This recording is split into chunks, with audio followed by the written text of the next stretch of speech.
But it's been said before that you cannot become a great leader without being a great communicator. I don't know how true that is, but I do know that most great communicators are good leaders, and most great leaders are, by necessity, good communicators. For instance, if I ask you, how did you become a good communicator? What were some of the steps that made Carson a good communicator? Well, I'd be remiss not to, give some credit to God for giving me For the sure. ability to talk fast and to, but I think part of this too is the listening component. I think it's interesting when you look back over your time and your career. I had some inherent talents that I was able to bring to the table, but it wasn't until I realized the value of really listening and understanding why I was talking, what questions I was asking, what I was trying to uncover. And really, it's trying to understand the why of everyone that you come in contact with. Once you know that, and once you understand what looks like a win to those people and how you can best seek to serve those people, that is ultimately what the outcome, the desired outcome of my communication is. Absolutely. And I 100% agree with you, because the very first step in communicating is listening. And most people think it's using your mouth in communicating. I think people have lost the art of that first impression, because I think those first impressions still matter, because people decide within those first 12 to 18 to 20 seconds what they think about you. And we got to realize that we're communicating probably long before we get in the room. And certainly we're communicating and I know you talk a lot to salespeople, but within the first few seconds of getting in the room, we're communicating. Couldn't agree more. And it's interesting because you and I have talked before about branding. I think a lot of times now your reputation can precede you. How is your brand communicating to somebody before you even speak to them? I find it interesting now. I get into a lot of conversations. People will reach out to me. It could be a customer executive. It could be someone within my organization or somebody in the sales and sales leadership ecosystem that knows a fair amount about me before we've even spoken. And I think that's a really important element of our branding is what's your branding communicating to people before you even speak. But you're so right about that element of that first impression, because it's interesting. I mean, fair or unfair, perception is reality. And what people perceive or gather from you and how you conduct yourself, how you show up, how you seek perspectives, how you read the room, or frankly, when you choose not to do those things or you don't know how to do those things yet, all of those things are going to define your success when it comes to communication.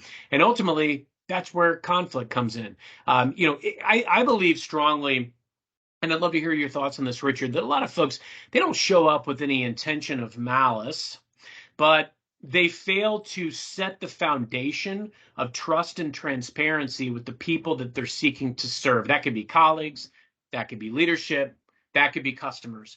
And I think that's the key element is you've got to show up looking for that ability to seek to serve and read the room. We talk a lot about situational fluency, knowing exactly how to operate in each individual scenario instead of showing up reading off a script or trying to follow a template or a process. Be a human. Yeah. Yeah. Human beings. I talk about that a lot, instead of just a human doing, being a human being and showing up that way. And when I talk about communication, it seems like more and more I have a tendency to talk about confidence. It's not the opposite of humility. A lot of people think that having confidence, you're not uh, you don't show humility if you have confidence, but I disagree. I think there can be humility in confidence. And one thing I noticed right off the bat from you, Carson, is that you use your voice. You have confidence in your voice, and it shows in your voice and your body language. And that is communication. You communicate. I tell people that you can have a monotone body language, and that shows up in a monotone voice. And you've got to get rid of the monotone body language And that's your communication starts coming across in a powerful voice, in a powerful presence. Well, thank you. Being humble doesn't mean being meek. I think you can be humble, and confidence is like a muscle that you develop, over time and over experiences, and frankly, just showing up, being mindful, being present, sitting in ambiguous situations with your teams, with your colleagues. These are the types of things that develop that muscle. Being able to communicate really comes down to providing clarity and focus. It comes down to being authentic.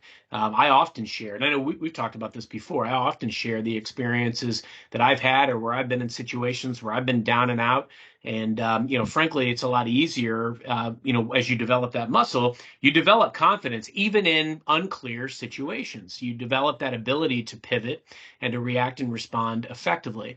The last thing I would say around communication is that being able to communicate empathetically.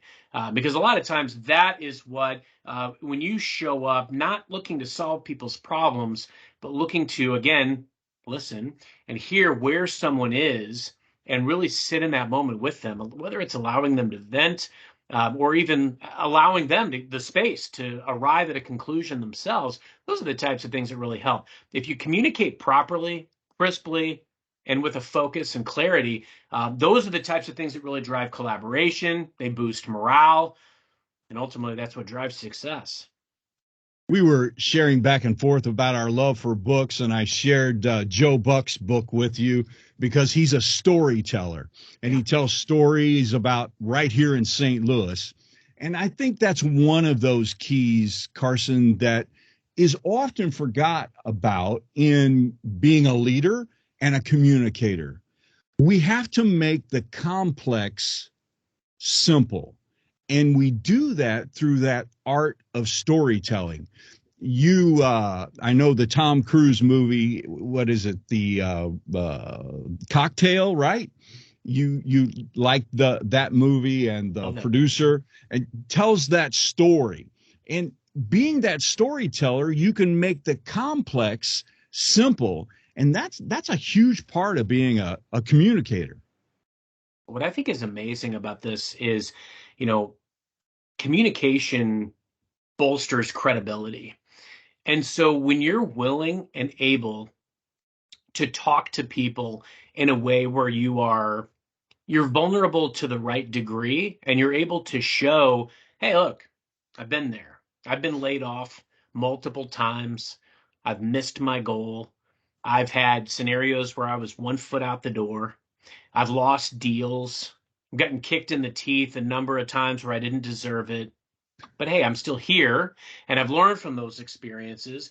And not only that, but I've taken those learnings and I continue to assimilate that into my arsenal. And the difference between me and maybe somebody else that's had a lot of those same experiences is I refuse to stay on the mat. I get up every time. And so I think what we're ultimately trying to do, Richard, with our communication is we want to relate. Mm. We're humans. We're hardwired to desire connectedness, and there's no better way to do that than with communication. And again, effective communication is that two-way street. It's not just showing up to tell our story. You and I were talking even before this, and it's not about showing up just to tell my story to you. It's how do we Mm. find these commonalities so that I can learn from you. I genuinely, every time you and I speak, and we've spoken a lot of times that haven't been recorded. I wish we had, honestly, because so many good gems come out of it. But what I find every time we speak is I come away with all of these things like, oh my gosh, you've given me documentaries and books to really dive into. And it makes me better as a person because I think more about, hey, how do I strengthen my strengths? How do I sharpen my axe? How do I continue to establish more credibility? And how do I become a better communicator? These things are key.